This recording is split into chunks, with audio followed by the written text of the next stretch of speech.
Brexiteer Daniel Hannan. Jean Freeman, formerly a communist activist, then Labour Party advisor, now the SNP's Minister for Social Security. The former leader of the Scottish Labour Party, Kezia Dugdale, the senior editor at The Economist and veteran Westminster watcher Anne McElvoy, and flying the flag for a socialist Britain, the Guardian columnist Owen Jones.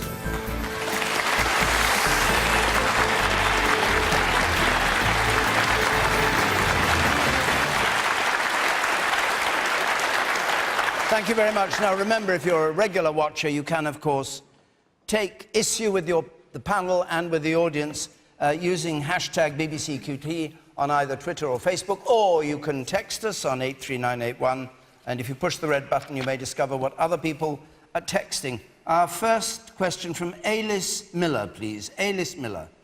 Can we ever change the behaviour and culture of predatory men who use sexual abuse to exert their power? Right. Can we ever change the behaviour of predatory men? Well, we know what you're talking about. Jean Freeman. I think the main people who need to take responsibility for changing that behaviour are other men.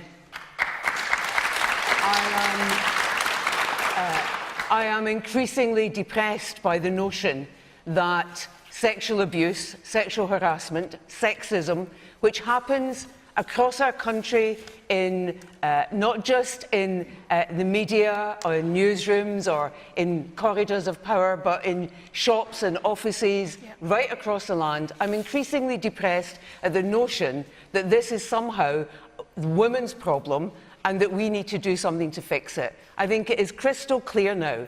This is about the attitudes and behaviour of men who think they have an entitlement to take what they want, when they want, and the people who need to change that are men. And that is why I was really pleased that in our Scottish Parliament, it was the senior male politician in government who stood up and made that point. That men need to challenge each other, they need to be much less tolerant of, the locker room chat, the casual jokes, the casual comments, and the belittling of women in every single respect. If we simply look at how we deal with female politicians, why are we so obsessed with what a woman is wearing when she's a politician? Maybe it's because, frankly, what men wear when they're politicians is pretty boring, I'll give you that. But that is not the kind of behaviours that really says to young women and girls in particular, be what you can be. The opportunities are there for you, and we will open the doors for you. We're not saying that with honesty if we're also saying to them, but as soon as you stick your head up, we're going to try and undermine you and belittle you. That won't do.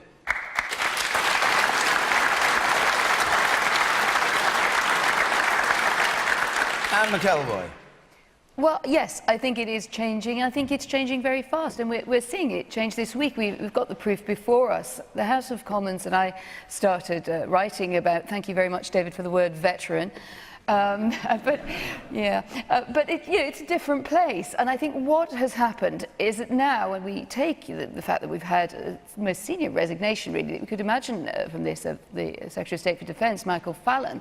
Now, even 10 years ago, that would have been one of those he says, she says, it would have hung around a bit. He would have tried to hang on. He would probably have had the Prime Minister's support for longer. And it's just a sign that the mores, the way that we think about how men should behave to women as a norm in politics is changing.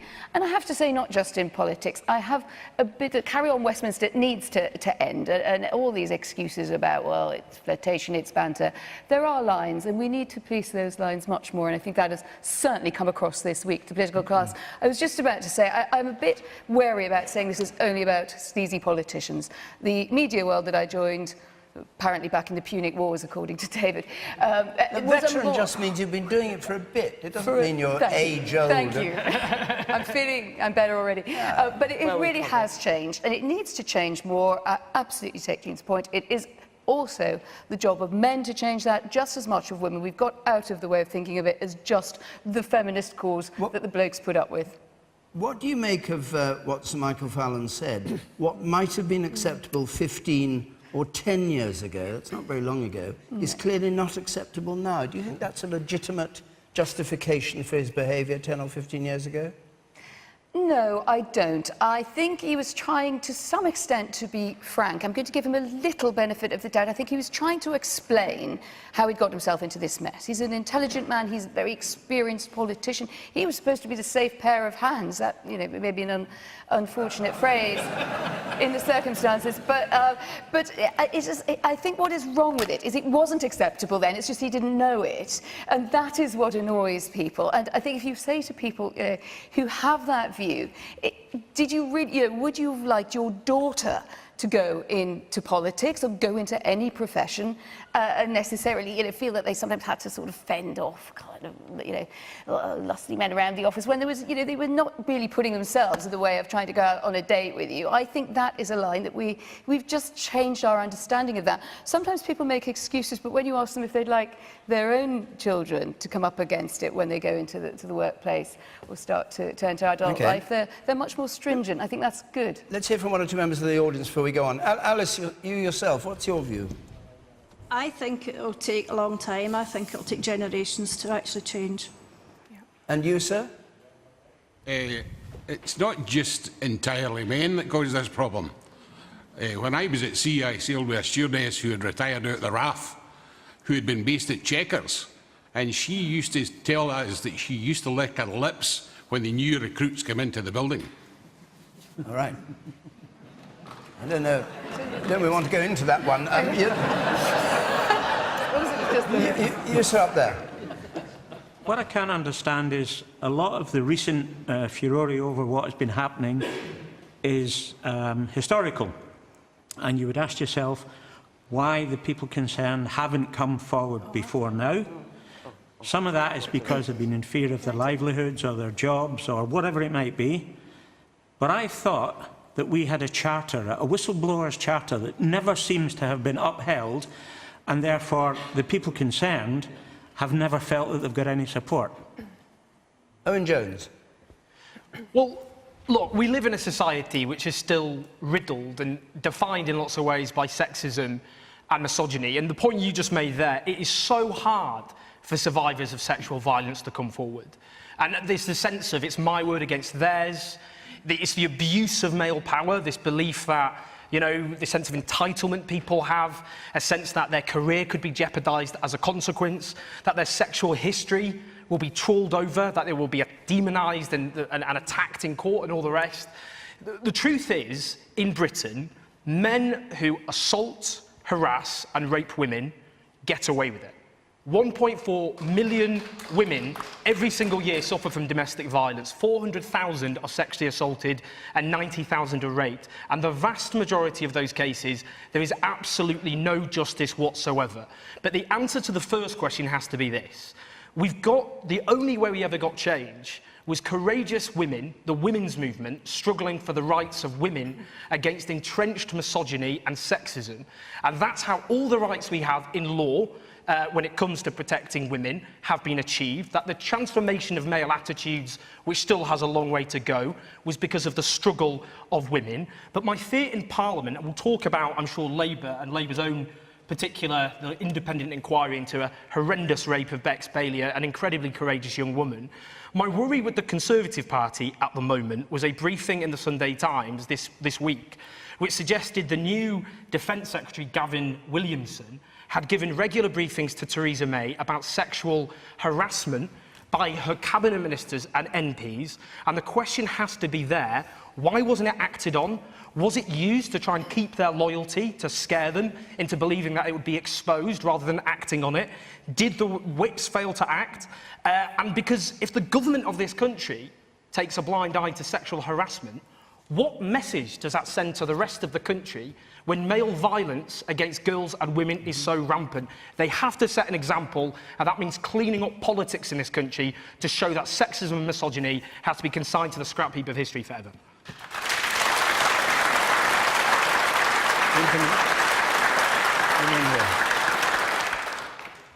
First of all, I think what's happened, particularly to Bex Bailey, was abhorrent. I think the violence and harassment against women is abhorrent, but I think we have to be very, very careful to create a society where all men are viewed by women as a potential predator, and that all women could therefore just be seen as a victim. particularly in the case of Michael Fallon. The journalist herself said that she did not feel that she was a victim. She felt that she dealt with it at the time. She spoke to him. He didn't do it again, and that was the end of it. And I think we have to make a clear distinction about the cases of Bex Bailey and women who are threatened, who are harassed, who are made to feel inferior and scared, and men who I was to say chance their arm and get, a hand away. I think there has to be a clear distinction. I don't think you can legislate for what I would call perhaps leche or not particularly pleasant behaviour, because I think if you equate violence, rape, harassment with somebody potentially touching a knee, if you say they're the same thing, then I think it belittles the argument. Okay.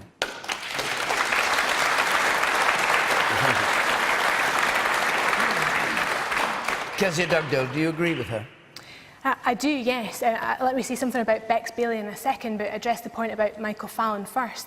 I mean, seriously, if Michael Fallon has resigned, and we're told we have to believe that he has resigned because he touched a woman's knee 10 years ago, there won't be a single Tory minister left come Sunday.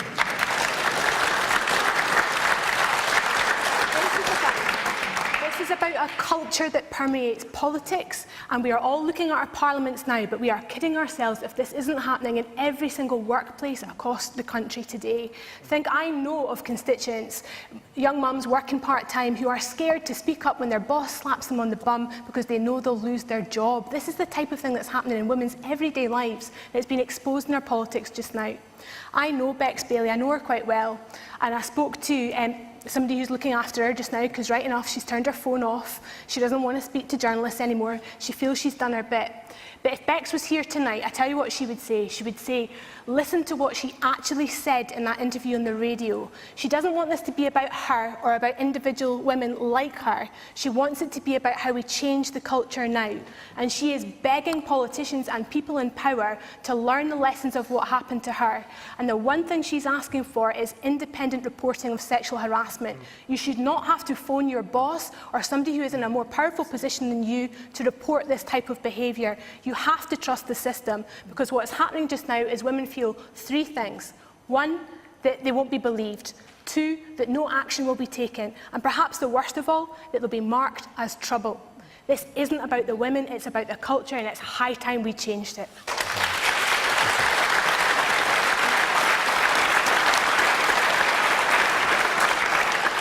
The focus just now is on Westminster, and there is obviously a problem there, but given the fact that there's a correlation between alcohol consumption and sexual misconduct, shouldn't a step be taken in Westminster and in Holyrood to ban the sale or supply of alcohol within those premises, like every other workplace in the country? Okay. Someone just behind you, yes. I think it's very important that we remember it isn't just women that are affected by sexual harassment. Men are as well. Every day in the workplace, anywhere, women can be as sleazy, inappropriate and violent as some men can. But it's even harder for men, a lot of men, to come forward and state that they have been harassed or they have been assaulted, because there's an even bigger stigma attached to it. I mean, so many people see it as a woman can't attack a man can attack a woman, that's accepted. But a man cannot be attacked by a woman, because clearly he's a man. And that needs to be remembered. Are you saying men are attacked not by other men, but are sexually harassed by women? Yes, it does happen, and it's overlooked. A man's sexually harassed by a woman. No matter how he feels, if he likes it or if he dislikes it, other guys are like, oh, and you go, get in, good on you.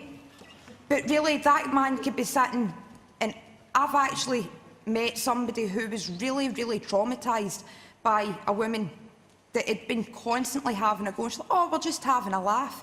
And he said to her, please stop, I'm not enjoying it. Okay. He ended up leaving. Okay. Daniel Hannan.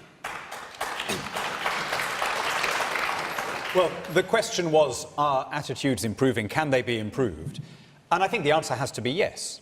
I mean, my daughters, when they enter the workplace, will not be entering a workplace with the same sorts of attitudes that my mother faced when she did, let alone going back further to before, when women had equal rights in law and when even violence against women could be sanctioned legally. So plainly there is an arc bending in the right direction. But there's obviously something unpleasant about having a workplace atmosphere, and I agree with what everyone has said, that this isn't just about politics, we've seen it in the church, in the media, in the private sector. There's something unpleasant about a workplace where women feel on edge, either because of banter or because of behaviour that they think they don't, exactly what Kez just said, that they don't want to look like troublemakers. And that's a nasty atmosphere for everyone. I mean, obviously, most directly for the women concerned, but it makes for a bad atmosphere for everyone. So I think we all have a reason for wanting to get on top of it. I think the PM was right to recognise that this is a cross-party issue. I think she was right to to grip it by the throat and to say we need to do something quickly about this, and credit to the other party leaders also for treating it that way. I'd add one important thing, though. We need to distinguish between, as the lady over here says, between the levels of severity and also between the levels of accuracy. I say this as someone who you know, I've written over the years for the Daily Telegraph, which did, I think, great service when it exposed the Westminster expenses scandal. But there was a real flaw in how it did that, in that it tended to jumble everything together, from the criminal behaviour to the extravagant behaviour to the just slightly eccentric behaviour, as though it was all the same. There was no hierarchy of wrongdoing. And I think we need to be very careful not to do the same here. I think we recognise that there is a difference between abusing a position of authority, or, in extreme case, actual sexual assault, and making a louche pass at somebody, or being discourteous, or being clumsy. And it's also important to remember that the severity of an accusation doesn't reverse the burden of proof. There is sometimes a temptation with particular allegations, because of the nature of the allegations, that everyone kind of draws back and the presumption of innocence is reversed. There are, in this dossier that was circulating among the staffers, there seem to be some cases that are just straightforwardly false. And I think it is worth remembering that the presumption of innocence is not just some piety, it has to mean something. Okay.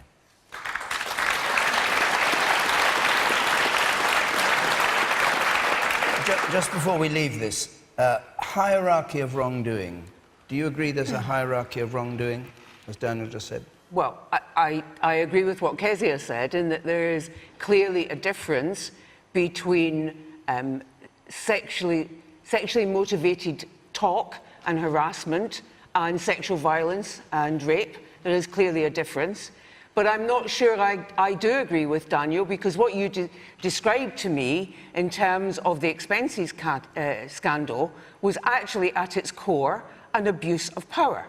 And I think whether or not it is sexual harassment in the terms of language and intimidating behaviour, or it is sexual violence, it is an abuse of power.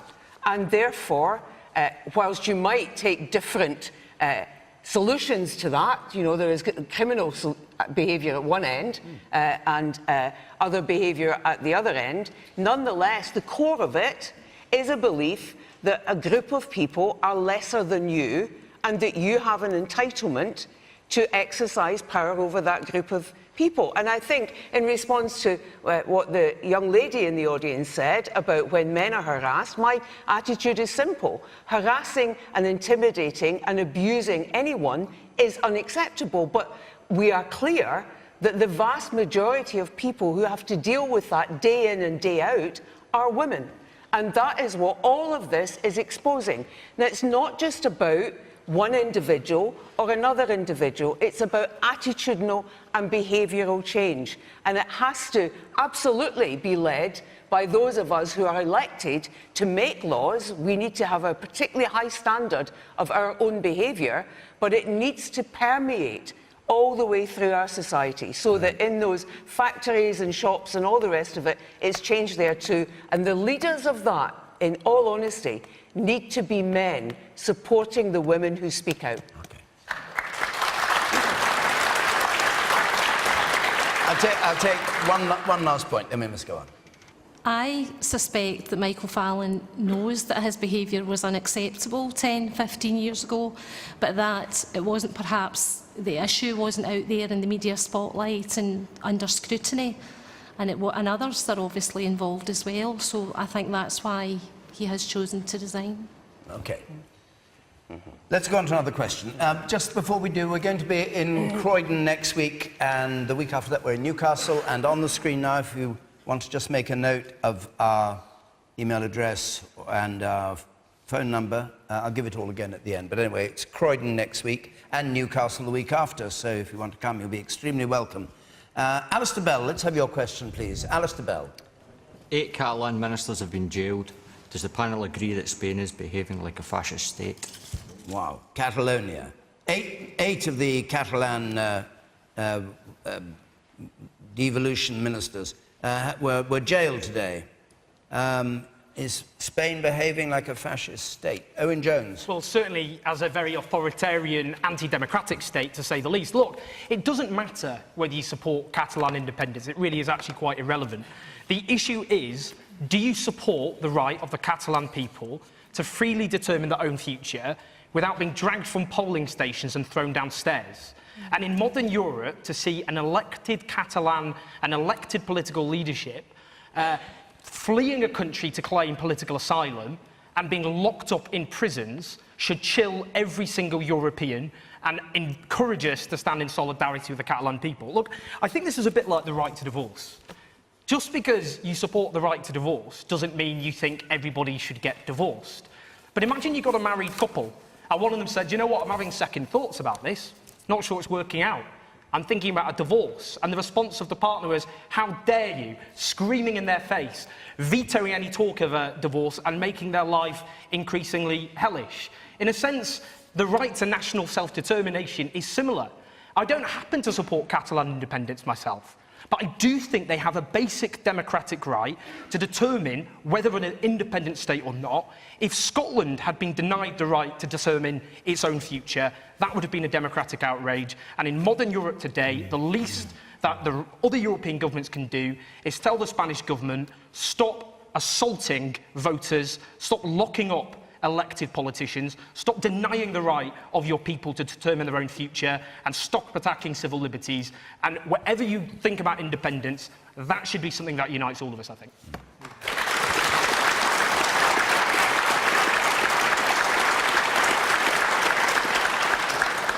Daniel Hannan. I feel so lucky that I live in a country where this kind of thing is unthinkable. And just imagine if something similar had been the response when the issue of Scottish independence was put. Just imagine if David Cameron had responded to Alex Salmond not by sitting down and discussing the terms of the question and the franchise and all, but by having him arrested, you know. Imagine that police had been sent in to break up the poll. Or even, before you get there, imagine London politicians saying we need to anglicise Scotland in the way that a PP former minister in Madrid was saying we need to españolizar a los catalanes. Right? It's an almost unthinkable situation. I'm very, very pleased that we live in a country where we're bound together by shared values, but where it's clearly understood that it's a democracy and that you're free to leave. And do you know what? When you're free to leave, you're in no hurry to exercise that right. If we saw people coming in and locking the doors around us in this studio, our first instinct would be to get up and try and get out, wouldn't it? And that's, in a sense, the position You're that locked Madrid... in, actually. You can't get out until the end of I'm off right the now. hour's up.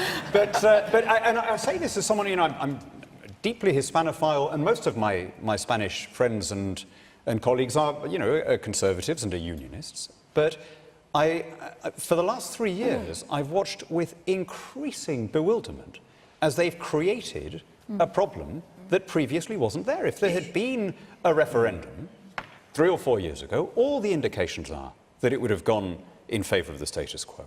Isn't there danger? Isn't there a reality that it's against the Spanish Constitution to have a referendum? So change the Constitution, or at least provide a mechanism where constitutional change is possible. I mean, the compromise here is so obvious and is supported in all the polls. You can give Catalonia more autonomy within a continuing union, Vast majority of Catalans say that that's their preferred option. Most Castilian Spanish people say that that would be the acceptable way out of the crisis. It's just extraordinary that this pig-headedness, this stubbornness on both sides, I have to say, has made that kind of outcome so difficult.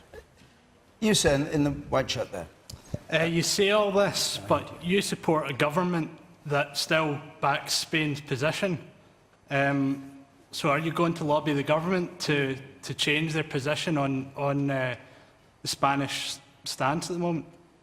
Well, there's one thing is, what should be the position of recognising an independent Catalonia? I think it would be wrong for other governments to start interfering in the internal affairs of a friendly country. Dan, just quickly, it's a lot worse than that. Look, we had scenes of voters dragged from polling station and thrown downstairs, firefighters being attacked by the Spanish police. It's not just, we're not saying they should recognise Catalan independence. We're saying, or I think some people in the audience probably think this, that they should condemn attacks on human rights and the democratic rights of the Catalan people. I'm very happy It's a simple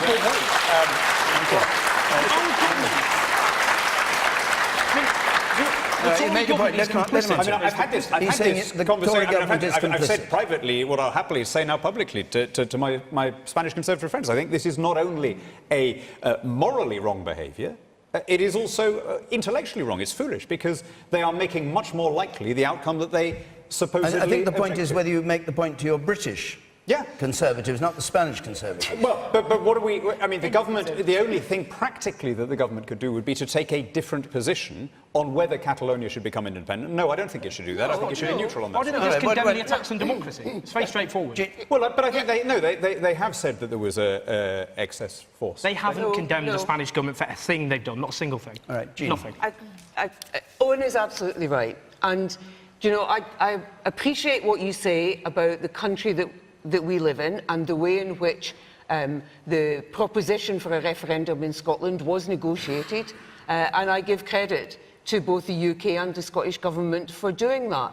But we cannot appreciate that and yet turn our faces away from a situation in Spain where that is not the case. And our government does have an obligation, as a friend of Spain, to say, you really do need to uphold excuse me, democratic rights and allow people to determine the road that they want to go down.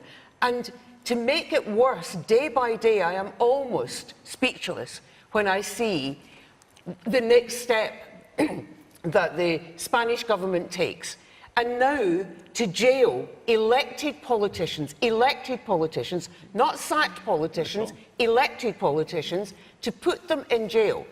And to believe that that is a way to resolve a difference seems to be utter madness. That, frankly, is a way in which those differences will increase You've got entrenched. You've got members of your party who've signed a motion saying that Scotland should recognise Catalonia and its independence. SNP wants independence from the UK. Do you support them? Do you think the SNP should take up a position of saying we're in favour of an independent Catalonia? I understand why members of my own party have signed that motion, but you know, perhaps they don't know that as a Scottish Government we don't have the powers to recognise anything internationally. What we can do and are doing is urging the Spanish Government to uphold human rights and democracy and hoping that the UK government and the union that we are still part of will do exactly the same, because that is the right thing to do, regardless of your view on independence, human rights and democracy. The woman on the left there, yes, on the gangway, yes. Every country in Europe should be condemning Spain. The way the Guardia went in, it was an absolute disgrace. We've had a house there for 26 years, and people that we know were pulled out of the polling station and not allowed to vote. It's a disgrace. Amen. And you sit at the very back there on the left. While I agree with Owen, and the scenes that we've seen, totally unacceptable, and while probably at some point Catalonia will get the opportunity to vote for that, it was an illegal vote. And when that vote does come along, which it probably will, and if it is a no, as in where the polls are suggesting at the moment, will the Catalan nationalists accept that? No. Unlike the Scottish nationalists don't accept the no at the moment. Okay. And you, sir, there. The man behind you, the man in the pink shirt there, yes. As you and the other gentleman said, that the Catalonia independence referendum was unconstitutional and illegal. The actions taken by the Spanish government were completely reprehensible. All they needed to do was say that since this wasn't a part of the constitution, the vote was void, and there would have been far less trauma and lashback from this than the actions they did take. Anne McElvoy.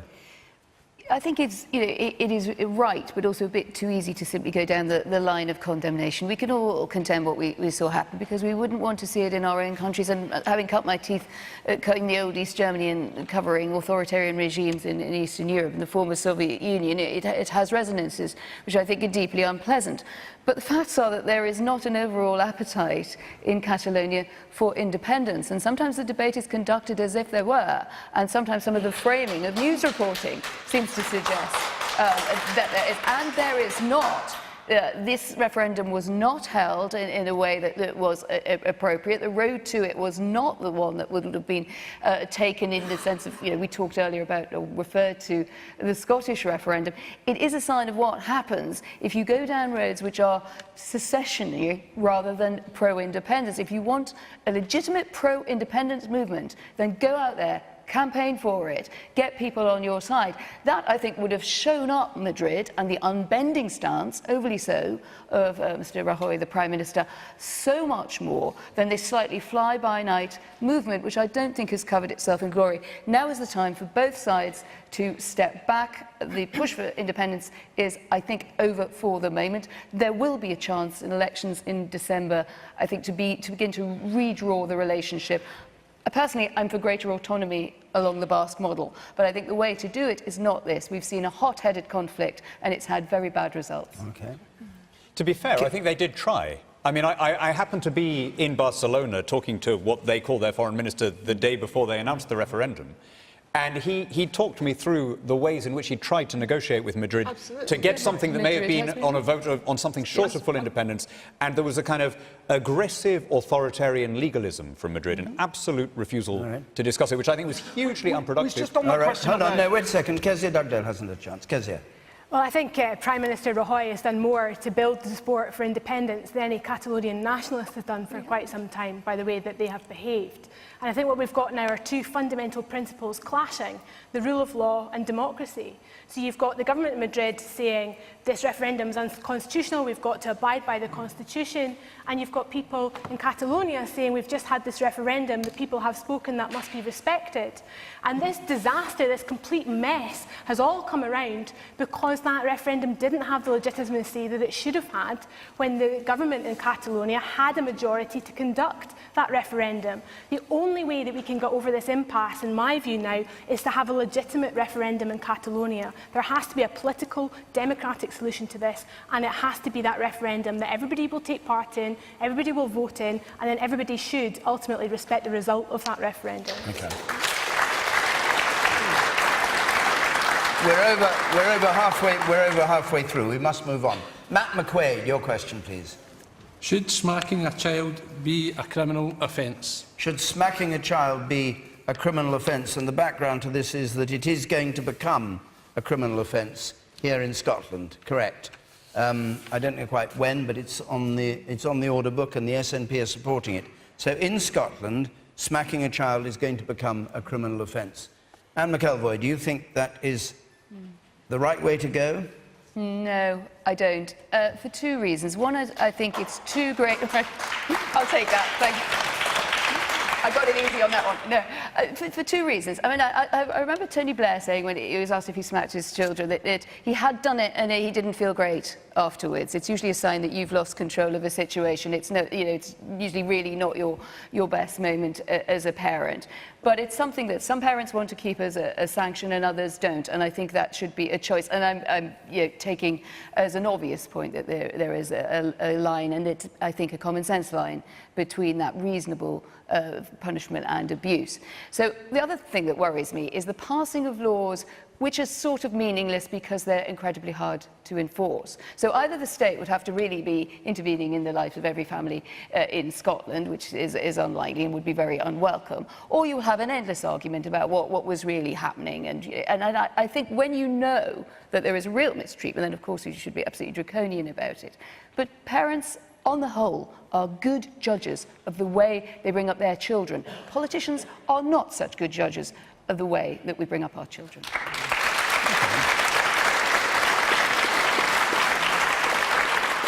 So, Jean, how will it be possible to impose this law or make it practical in the way that Anne says you won't know what's going on? Well, let's just be clear, really clear about what's happening. This is a private member's bill that the Scottish Government has said it will not oppose, and I personally support it. And the reason I support it is this. As an adult, there is no defence of justifiable assault if someone hits us. There is a defence of justifiable assault if a child is hit. I don't think that's right. And what this bill is seeking to do is remove that so that children have equity in terms of protection against assault the same as adults. I think that is entirely the right thing to do. I think it entirely chimes with our approach on protecting and nurturing and supporting children, which is what we're trying to do, and I'm sure is the country that we want to live in and bring our children up in. It's not the only thing you're trying to do, because you're also, though it's it seems to me it's suspended for the moment, have this named person scheme, which there was a lot of criticism of, where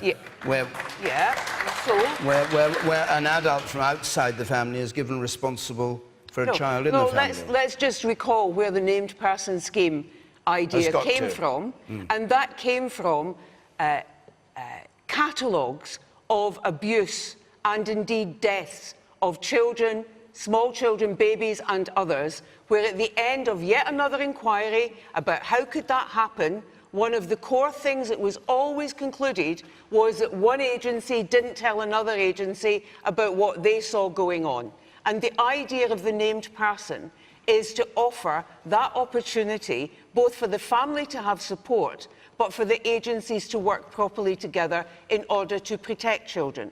Now, what we have done, the courts made a decision which said that our intention as a government was fine, was correct, but that there were difficulties around how we were going to implement that we had to resolve. And that is what we have gone away and done and are coming back on that. So I don't think that you can dredge up those issues around named person when the core of it is absolutely the correct thing to do, and say that that's the same and that's a wrong-headed move to go. I agree that parents are the right people. They know their children and they should be able to bring their children up. But I don't think it is right in this day and age for us to have a situation where as an adult I am protected, but as a child I would not be. I think that is wrong. The woman up there on the gangway, thank you. Yes. I'm a qualified social worker, been qualified for over 20 years, and every social worker would support that the GARFEC principles about getting it right for every child. But how do you expect social workers to support this? I mean, I'm an advanced child protection professional. I work in conjunction with police a lot.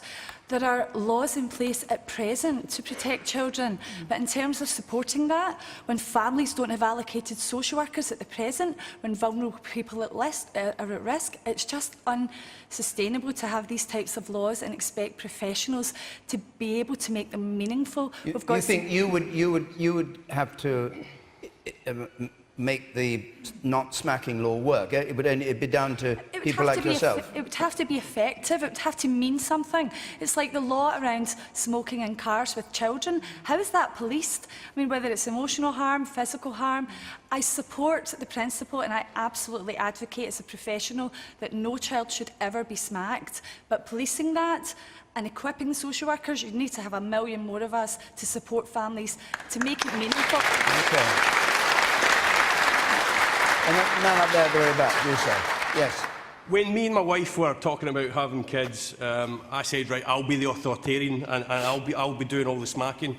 Luckily, my wife talked me round, and I've enjoyed it every year since my children have showed up. I totally disagree with smacking children, but I think the SNP have totally got this wrong, and that this is unnecessary, and we should be thinking about more serious things and getting on with the job of running a government.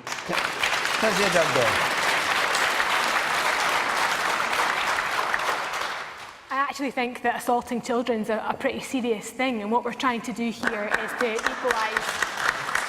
equalise the law. Adults have protection from assault, children currently don't, and I think we have to be very careful about the language that we use here. We're not banning smacking. Your kitchen's not going to be raided by police officers because you've pulled your kid away from a hot pan and tapped them on the bum. That's not what this is about. It's the reality of saying... No, that is what it's about. I'm afraid it's not. And can I say to you... You seem to have lost the support of a lot of people here. No, look, in the last Parliament, I was the education spokesperson for the Labour Party, and all the children's charities in Scotland came to me and said, we must do this, there are a number of children at risk, it's the right thing to do. And I bottled it because I was so aware of how it would be perceived as people interfering in family life, much as the debate around the named person thing has become. And what the government's trying to do is the right thing by vulnerable children. This is the argument that we're faced with again, and I think it's a very important move. This is a bill coming forward from a Green MSP. The SNP aren't going to oppose it. The Labour Party are supporting it. I've personally signed John Finney's bill, the guy that's brought this forward. I think he's very brave too. And if in just bringing forward that bill, he forces some people to rethink their behaviour and rethink how they approach their children in a physical way, I think that's a good thing. And I'm sorry if that's not a popular view, but it's my job to stand up and represent and look after vulnerable children in Scotland, and I believe that's what we're doing with the ban. You, sir.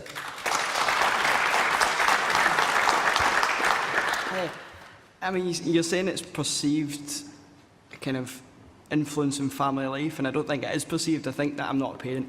I just got married in July, but I feel like parents are concerned about it, much like the named persons policy. Parents are concerned, so it's like, why should the parents trust the Scottish Government that doesn't seem to trust them to raise their children? I think they're very valid concerns. Daniel Hannan. I think there is an immense difference between disapproving of something and wanting to ban it. And in that difference lies the entirety of a free society. I mean, for what it's worth, physical correction of children is in decline in almost every Western country, in Scotland and in the rest of the UK. It's in decline as mores change, as values change, the same way that the earlier question referred to attitudes towards women in the workplace.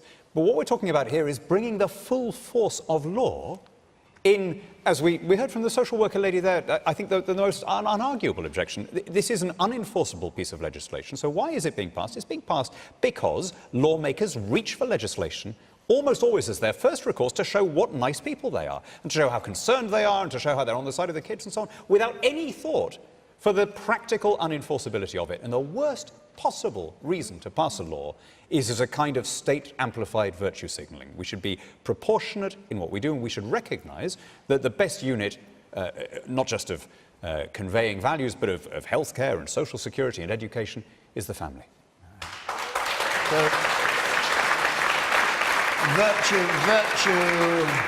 virtue signalling, Owen Jones. I'm worried I'm going to be on the victim of a parents' uprising here, so I'm going to be careful. I do tend to side, I have to say, with the Scottish Government on this. Britain is actually an outlier overall. It's one of only 4 countries where it's legal to do this. In terms of virtue signalling, I don't like that phrase. Virtue signalling is a term which is used against anyone who cares about anything other than just themselves in society, so I don't like that term. I think, though, the idea parents are all going to be locked up and incarcerated under this law is for the birds. I do think it will send a signal that this isn't the right or correct way to discipline children. I think most parents, when they slap a child, would accept it is a failure, actually. And also, I worry that slapping children passes on a message that is the way you resolve problems and difficulties and challenges as adults. So on that basis, I think it works in other European countries. You don't see the mass incarceration of parents over there. I think we should just get into line, if you like, with where they are in the 21st century. I realise I'm in a minority in this audience. OK. Now, I'm in a difficulty here because we haven't got that much time left, but I want to get in 2 more questions. Let me take this one, first of all, from Catherine Bryce, please. Catherine Bryce. Why, as a Scot, should I be in the position of possibly having to pay more income tax than the rest of the UK? And I should... All right. I should just explain that the First Minister of Scotland today outlined proposals for tax rises, which the government here intends to put across, ranging from 1% to something like 5p in the pound if you're earning over £150,000. But, Catherine, your question is, why should you pay more than the rest of the UK, is that right? And why do you think you shouldn't? Well, I think there's other things that could be. Am I being asked to pay more tax because of the amount of free universal services that we have in Scotland that don't exist in the rest of the UK? Are all of these of an appropriate value to justify that? I would suggest some of them aren't. I think some harder decisions need to be made around that. Some harder decisions about public spending against taxation? Public spending against taxation, but in particular, all these free universal services that we have in Scotland that don't exist in the rest of the UK, like free prescriptions, etc. And you don't think you should either not have them or not pay for them? I don't think I should be paying more tax to get these. Well, how would you go? OK, Kirsty Douglas, what do you think of it as a proposal? I'm a bit cynical about this at the moment because I've fought 4 elections against Nicola Sturgeon's SNP where she's opposed raising taxes to protect public services, and the Labour Party's advocated having progressive taxes to invest more in public services. So Nicola Sturgeon stands up today and suddenly says she's all for progressive taxes. I find it a bit rich, to be honest. And the reality is it's because she's lost her majority in the Scottish Government that she's having to cook up some sort of plan, probably with the Greens, to stop us all having to vote again next year. But look, let's talk about what this is really about and why it really matters. We have a decision to make. We are faced with austerity, coming from Westminster, yes, but we now have an immensely powerful Scottish Parliament where we can choose, if we want to, do things differently. That's allowed us to have tuition frees, free personal care, free prescription charges, a mass expansion of childcare, free bus passes. But it's not really free, is it? We're all paying for it. And the price of that has seen a reduction in college places. It sees cancer waiting times running amok, well over what you're entitled to. And these are the choices that governments are faced with. If we want to keep all these free things, if we believe in high-quality universal public services, we have to talk about who pays for them. Now, I pay less tax now than I did 5 years ago because the Tories gave people who earn my wage a tax cut. That's not fair when libraries are being closed and children's centres are getting closed down. Let's choose to do things differently. I mean, I'm delighted that Kirsty got a tax, but so did everybody else. She phrased that as though it was better, though, does it? OK, but you were implying that it was only a tax cut. People can't feed themselves, and I got a tax cut. And you but think just that's come back to the main point, which is, as a Scot, hang on, as a Scot, Kezia has made the point why she thinks it's right. Catherine Bryce has said, as a Scot, why should I pay more tax than the rest of the UK? Daniel.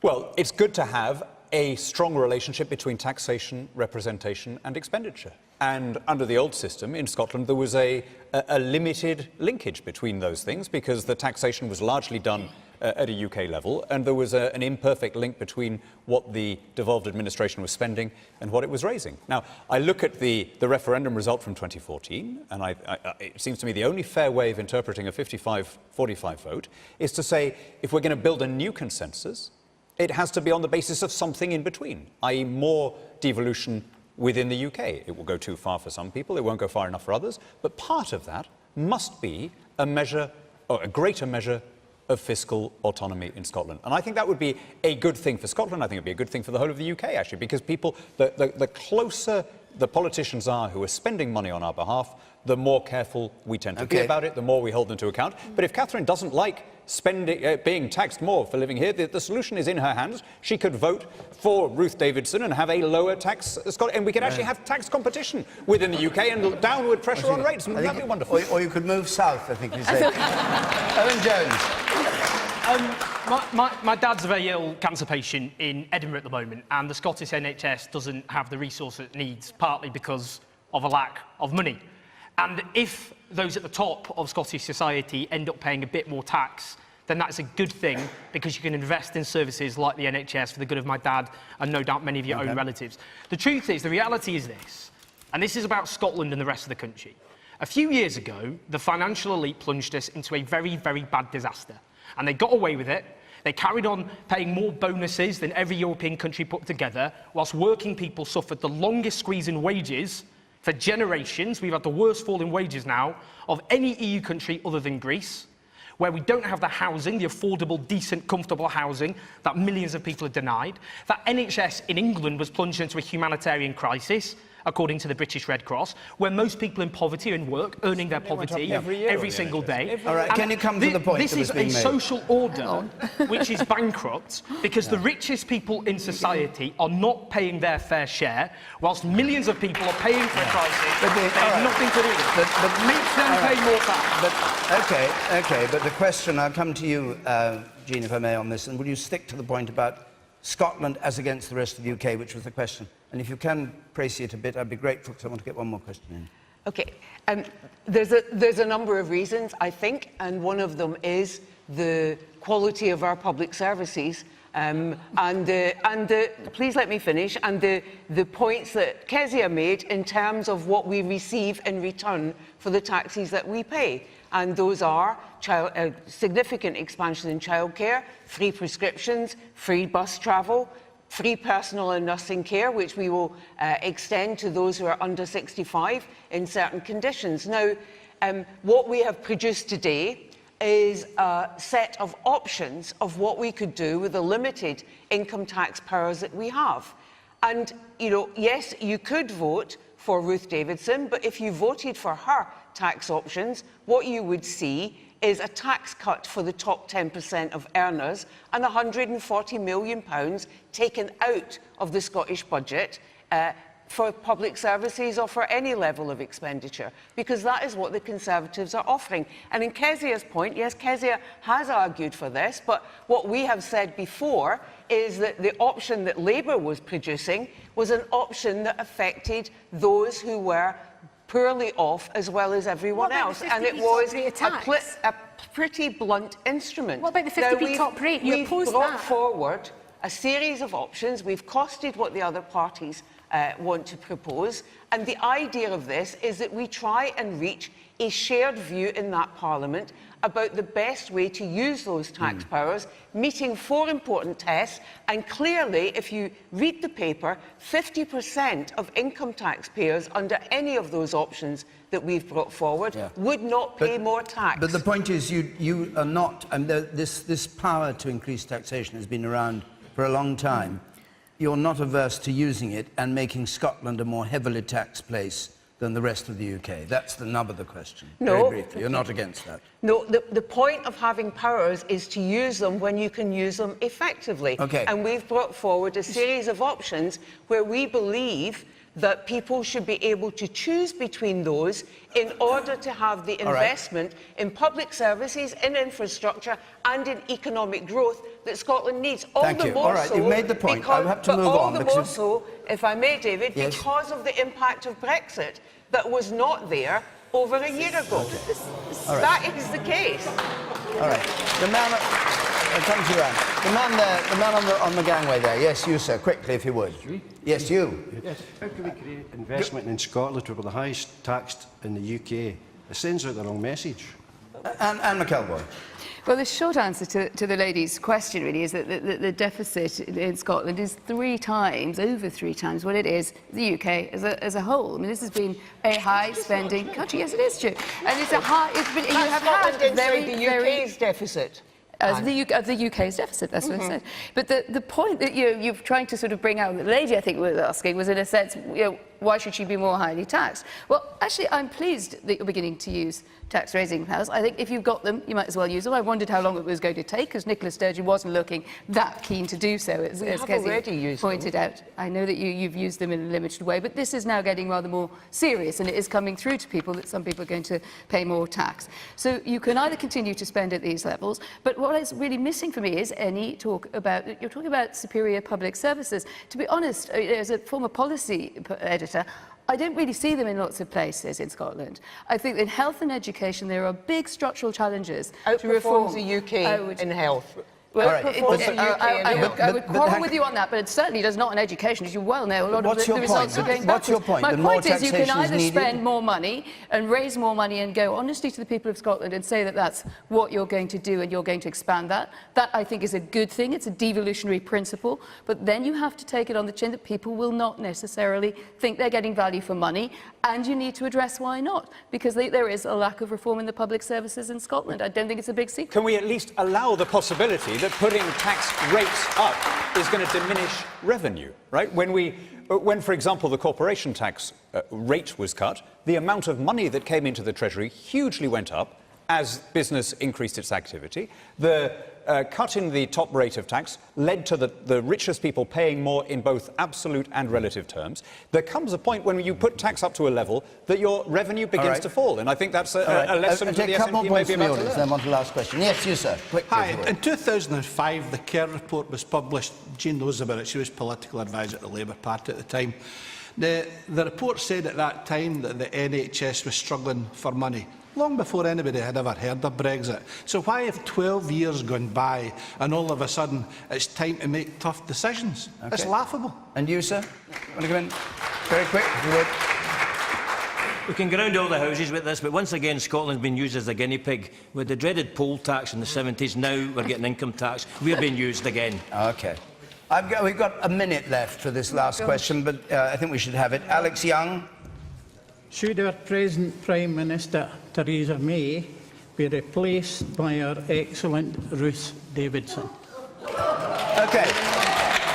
I don't know. I would just very briefly. Daniel Hannan is the only Conservative here on the panel. There are huge numbers of talented Conservatives inside and outside the Cabinet, and Ruth is definitely one of them.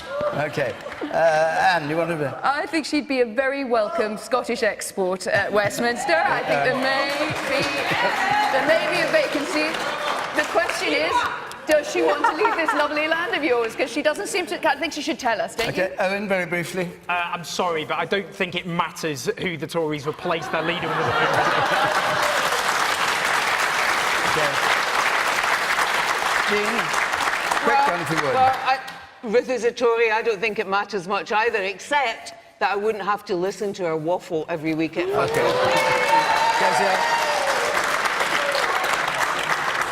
Tap that one. I think she's a marginally, and I say marginally, better choice than Boris Johnson. OK. Thank you very much. On which controversial note, our time's up.